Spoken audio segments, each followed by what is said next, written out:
Estás en Tiempo con Dios, tu mejor momento. ¿Amanecieron bien? ¿Durmieron bien? ¿Ya tomaron café? Yo no, pero estoy en la presencia de Dios como ustedes y recibiendo de Él lo que Él nos da cada mañana, que es su misericordia.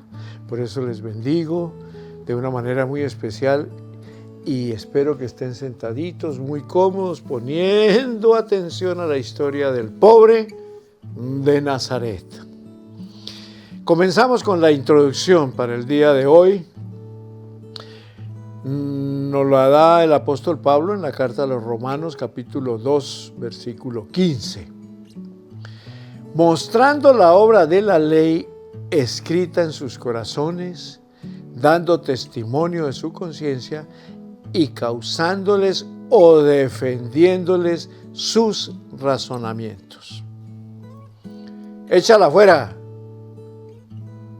No la cargues más sobre ti. Lo que debes hacer es echarla fuera. Pregunta: ¿de qué cosa estamos hablando?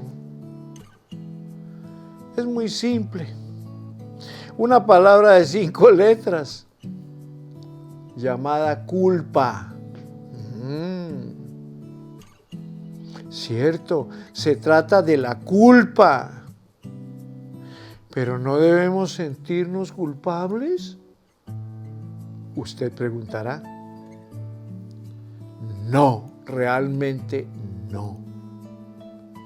Puede ser muy impactante para usted esta afirmación, ya que la mayoría de las personas se sienten culpables. Muchas personas se sienten culpables la mayoría del tiempo. Ellos no saben en realidad lo que es vivir sin culpa.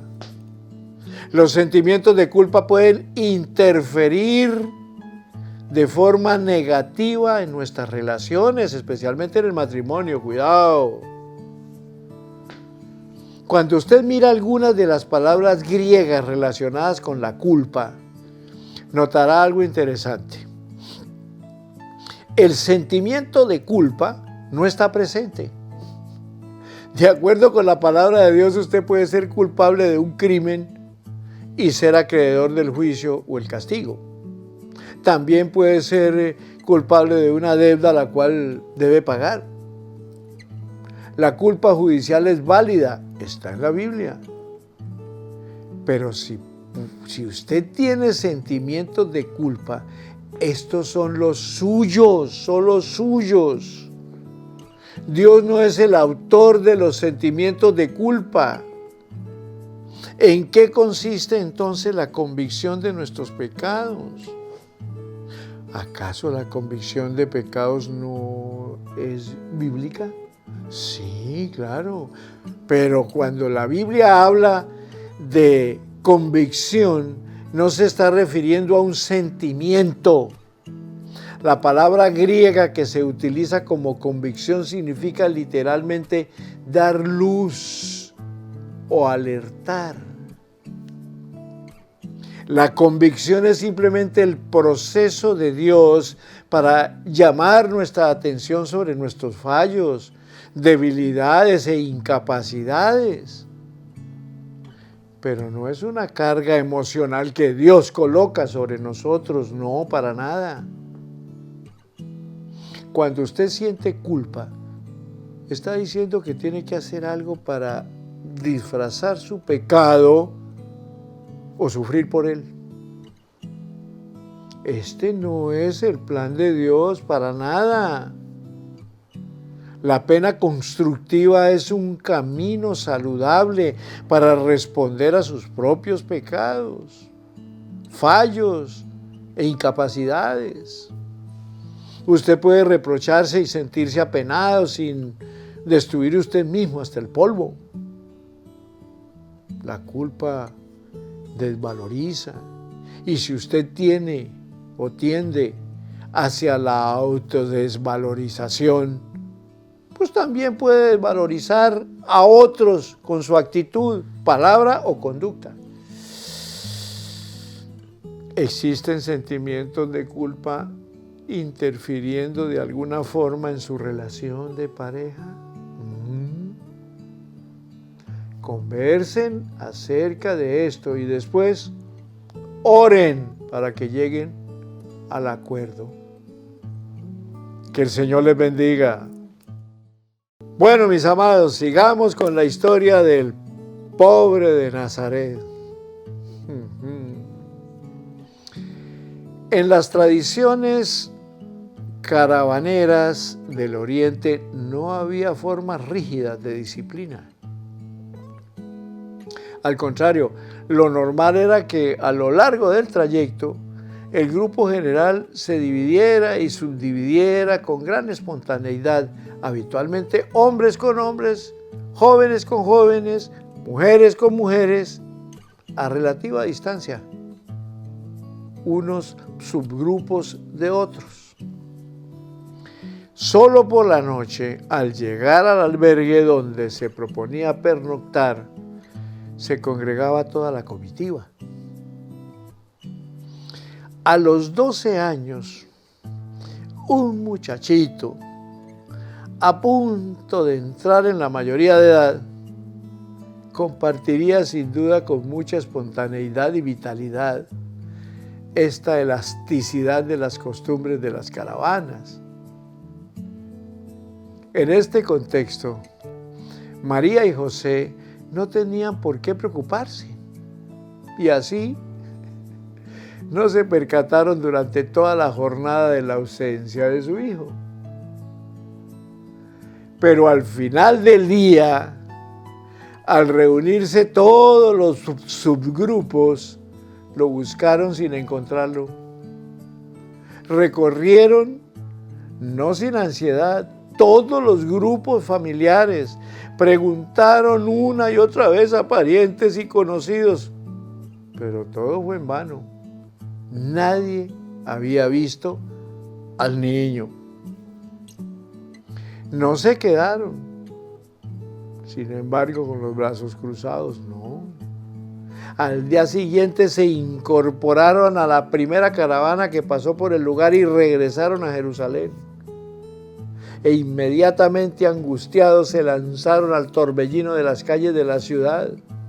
Por esos días Jerusalén era un mar agitado y crecido repentinamente por la confusión de idiomas, de gente venida de los rincones más remotos del imperio. Según los historiadores, Jerusalén tendría en esa época aproximadamente 250,000 habitantes y se calcula que con la afluencia de peregrinos esa cantidad se duplicaba. Estás en Tiempo con Dios, tu mejor momento. Sigue la preciosa historia de la peregrinación del niño y sus padres. Llegaron al templo.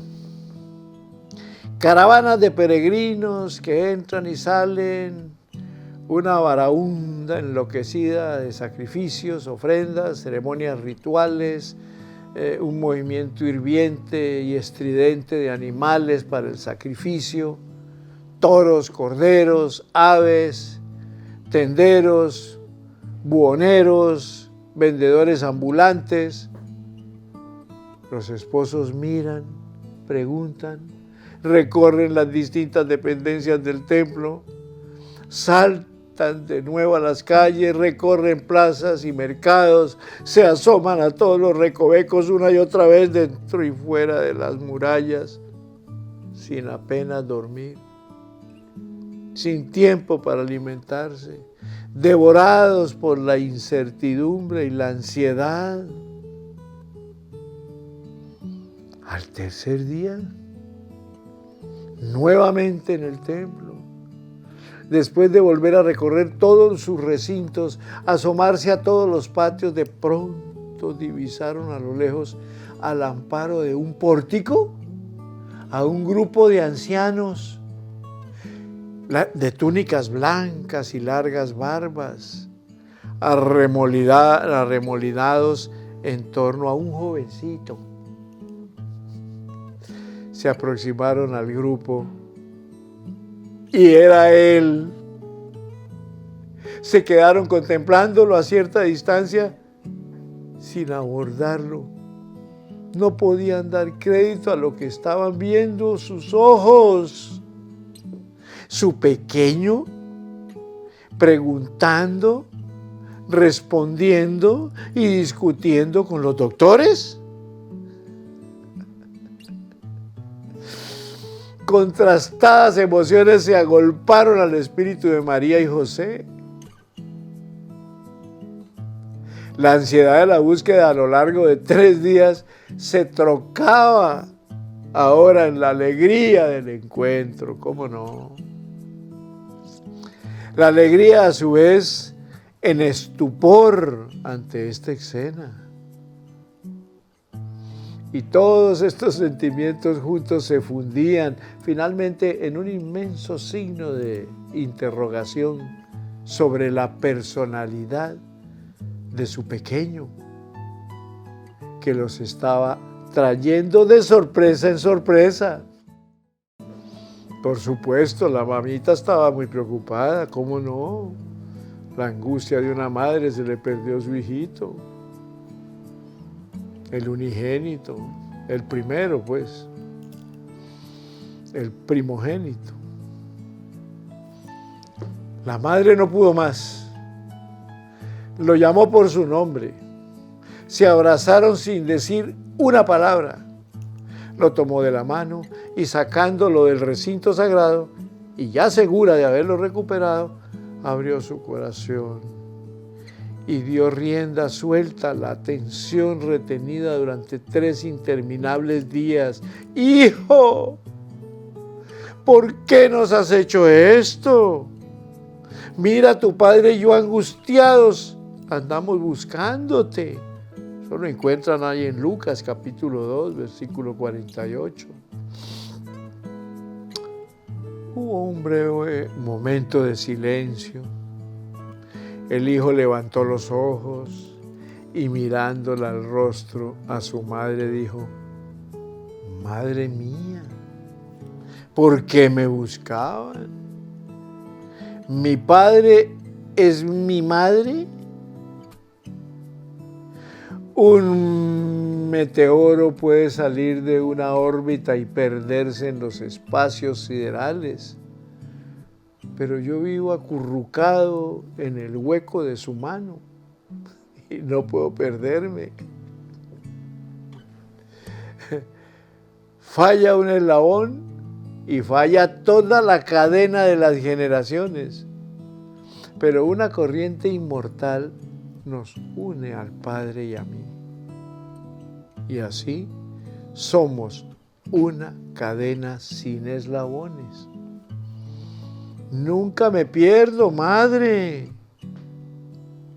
En la arena del desierto, en el seno del mar, en los cerros soleados, siempre estoy solo, pero nunca solitario. Perdido, sí, pero a la vez encontrado. Una potente borrasca ha pasado por mí, madre, y me ha arrancado del surco y no puedo hacer lo que quiero. Ay, Dios mío, desdichada la madre a quien le ha tocado en suerte tan extraño hijo. Discúlpame, madre, tampoco yo hago lo que quiero, sino lo que mi padre quiere. Y ahora, vámonos a Nazaret. Allí nos espera una larga noche. Estás en Tiempo con Dios, tu mejor momento. Bueno, el apóstol Lucas, escritor del Evangelio de Lucas, nos informa que sus padres no entendieron la respuesta. ¿No sabían que debo dedicarme a las cosas de mi padre? Lucas 2:49, qué autoridad la del angelito adolescente. ¿Qué es lo que no entendieron? ¿Las palabras? Las palabras en su significado directo estaban claras. Lo que no entendieron fue el contenido y el alcance de esas palabras y sobre todo la actitud del niño, señal evidente de que el misterio profundo del Hijo estaba total o parcialmente velado a sus padres. En este sentido, el Evangelio nos entrega noticias contradictorias. Por un lado, el ángel informa a María, será llamado Hijo del Altísimo, y ahora por otro lado, justamente ahora, cuando en esta respuesta nos lleguen ecos lejanos de aquellas antiguas palabras de la Anunciación, ahora resulta que la madre no entendía nada. ¿Qué había pasado? ¿Cómo se explica esta amnesia? Se había esfumado el resplandor de la Anunciación en el polvo del camino ante la vulgaridad de vida cotidiana, tan monótona y prosaica. ¿Se habría decepcionado la madre también, ella, en vista de que nada extraordinario sucedía, temiendo haber sido víctima de una alucinación? ¡Ay! Hubiésemos esperado que la escena del templo hubiera entreabierto la puerta del misterio del Hijo a los ojos de los padres, pero no. Lo que sucede al parecer es lo contrario. Parece un misterio fugitivo, alejándose cada vez más. Lo único que sabemos es que ciertamente a la madre no se le dieron las cosas hechas, acabadas y definitivas, sino que ella, al igual que los demás peregrinos, tuvo que recorrer el camino de la fe hacia el conocimiento del misterio trascendente de su Hijo, buscando y meditando en su corazón. ¿Están entendiendo por qué el pobre de Nazaret? Pues ese pobre de Nazaret viene en este segmento a mostrarnos la realidad. Sencillamente, el silencio se hizo carne y habitó entre nosotros, y nadie ha visto ni una centella de su fulgor. El pobre vivió exiliado en la vecindad de la sombra, mientras la sangre circulaba en sus dilatados valles. Siendo el eje de la historia, su punto de arranque y su consumación, Cristo tendría todos los derechos a que su persona y su vida contaran con una comprobada documentación, accesible a cualquier historiador creyente o agnóstico. Pero no. Él es también un exiliado de la historia. Las fechas cruciales de su cronología, como la de su nacimiento, el inicio de la evangelización, su pasión y muerte, todo está envuelto en la niebla, sometido a la discusión y a la duda. Igualmente existen grandes lagunas sobre los itinerarios que siguió Jesús en su actitud evangelizadora, así como en la ubicación topográfica de sus andanzas apostólicas. En síntesis, no nos podemos dar el lujo de disponer y ofrecer una biografía documentada, históricamente convincente, porque lo que nos ha transmitido la comunidad creyente primitiva es una amalgama de elementos históricos de mayor o menor autenticidad y confesiones de fe, de tal manera entreveradas que resulta difícil desdoblar el Cristo de la fe y el Cristo histórico. Con el agravante de que los cimientos de este Cristo histórico difícilmente resisten un severo análisis de acuerdo con los principios de una historiografía rigurosa, crítica. Las fuentes antiguas, no cristianas, nos han transmitido unas pocas e insuficientes noticias sobre Jesús. Encontramos directamente a Cristo en los historiadores Tácito, Seutonio, Plinio el Joven. Por ahí empezó estos tres historiadores a conocer a Cristo Jesús. Estás en Tiempo con Dios, tu mejor momento.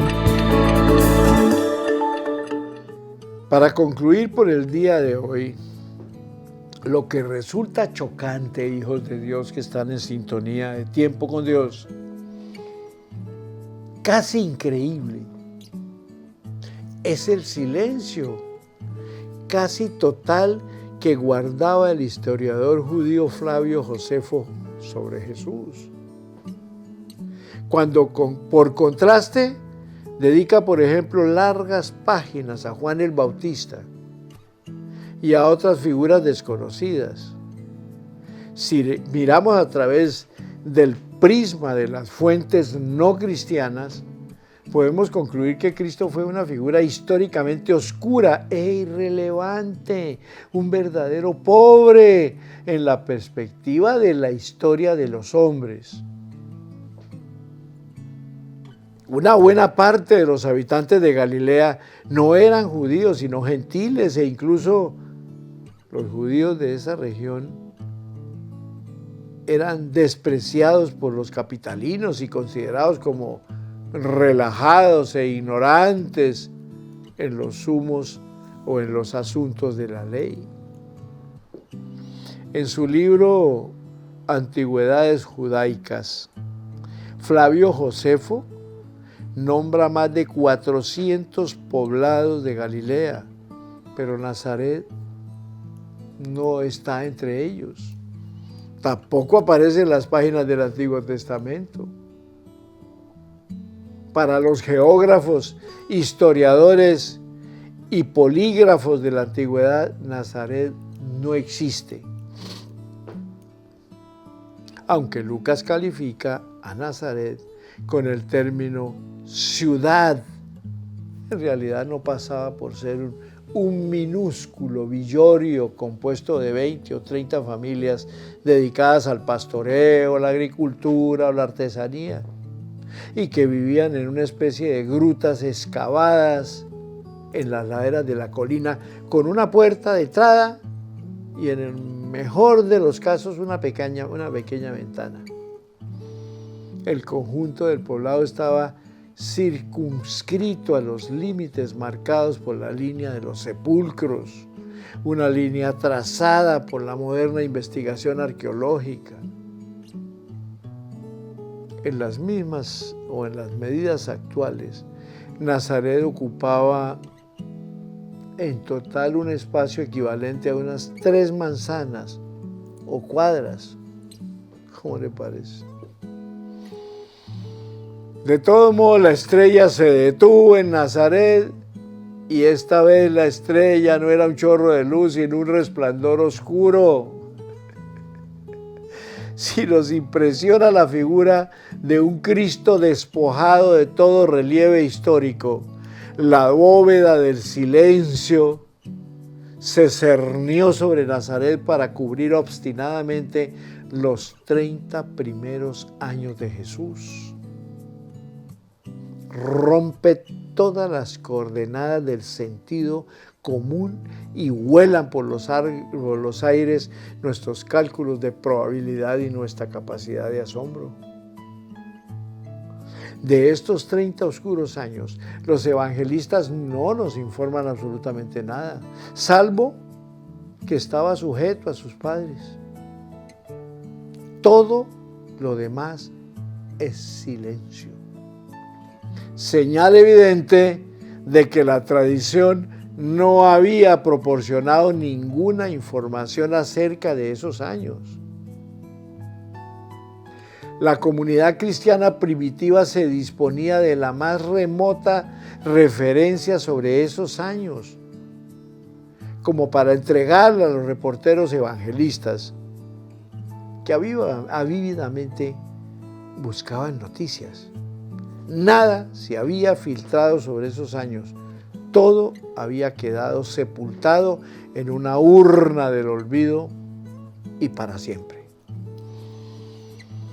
Gloria a Dios, gloria a Dios, gloria a Dios. Concluimos un día más con información todavía de lo que estaba empezando a suceder en la historia del Hijo del Dios Altísimo, pero que en estos temas es tenido en cuenta como el pobre de Nazaret. Familias lindas, les bendigo, que tengan el mejor de los días, que vayan de triunfo en triunfo y de victoria en victoria. Que ese Jesús, ese pobre de Nazaret, se hizo pobre para que ustedes y yo fuéramos enriquecidos como lo somos ahora. Buen día, que Dios me los bendiga.